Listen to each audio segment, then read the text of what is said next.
నమస్తే welcome to today news. Karimnagar జిల్లాలో ప్రజాకవి కాళోజీ నారాయణరావుకి ప్రముఖ వ్యాపారి సామాజికవేత్త ఎం శ్రీనివాస్ కుమార్ ఘనంగా నివాళులు అర్పించి పూలమాల వేయడం జరిగింది. ఉద్యమాల ఊపిరిగా సాహిత్యమే చైతన్యంగా నిరంతరం పాటుపడి నిరంకుశ పాలనకు వ్యతిరేకంగా నినాదించి సమాజంలో అన్యాయాన్ని ఎవరైతే ప్రశ్నిస్తారో వారే నాకు ఆరాధ్యులు అని గౌరవంగా చెప్పినటువంటి మహానీయులు సాహిత్యవేత్త కాళోజీ నారాయణరావు అని అన్నారు. ఈరోజు ప్రజాకవి కాళోజీ నారాయణరావు గారి వర్ధంతి సందర్భంగా ఆయనకు ఘన నివాళులు అర్పించి పూలమాల వేయడం జరిగింది. ముఖ్యంగా మన స్వాతంత్రోద్యమం కంటే ముందే కాళోజీ నారాయణరావు గారు నిరంకుశ పాలనకు వ్యతిరేకంగా తన సాహిత్యం ద్వారా ప్రజల్ని చైతన్యం చేసుకుంటూ భావ ప్రకటన చేసినటువంటి వ్యక్తుల్లో అగ్రగణ్యుడు, సామాజికవేత్త, సాహితీవేత్త, ఉద్యమ నేతగా అతన్ని మనం కొనియాడక తప్పదు. ఎందుకంటే స్వరాష్ట్రంలో కూడా ప్రత్యేక తెలంగాణ కావాలని నినాదించి ఉద్యమాన్ని చైతన్యపరుస్తూ ముందుకు సాగాలని భావ ప్రకటన చేసి చైతన్యం చేసినటువంటి వ్యక్తి కాళోజీ నారాయణరావు గారు.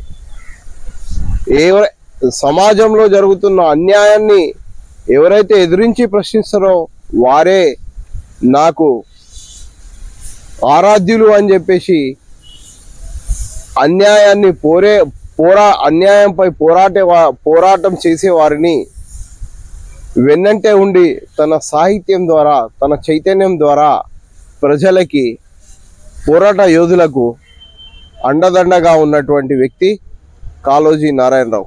పుట్టుక నాది, చావు నీది, నా సేవ అంతయు దేశం కోసమే అని నినాదించి ప్రత్యేక తెలంగాణ నినాదాన్ని కూడా వెలుగెత్తి చాటి తన సాహిత్యం ద్వారా ప్రజల్ని చైతన్యపరుచుకుంటూ అన్యాయాన్ని ప్రశ్నించిన వ్యక్తులను అండగా ఉంటూ సాహిత్యాన్ని ద్వారా ప్రజల్ని చైతన్యం చేస్తూ భావోద్వేల్ని చేసుకుంటూ ఎవరైతే ప్రశ్నించే వారు ఉంటారో వారి వెన్నంటే ఉండి ఉద్యమాలను ఊపిరిపోసినటువంటి వ్యక్తి కాళోజీ నారాయణరావు గారు.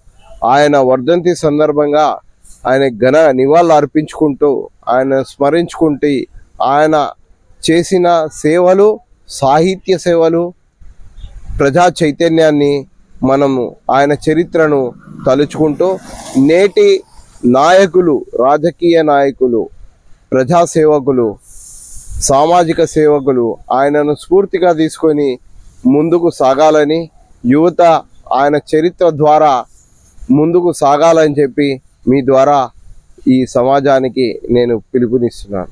నా పేరు శ్రీనివాస్ కుమార్, వ్యాపారి, సామాజికవేత్త.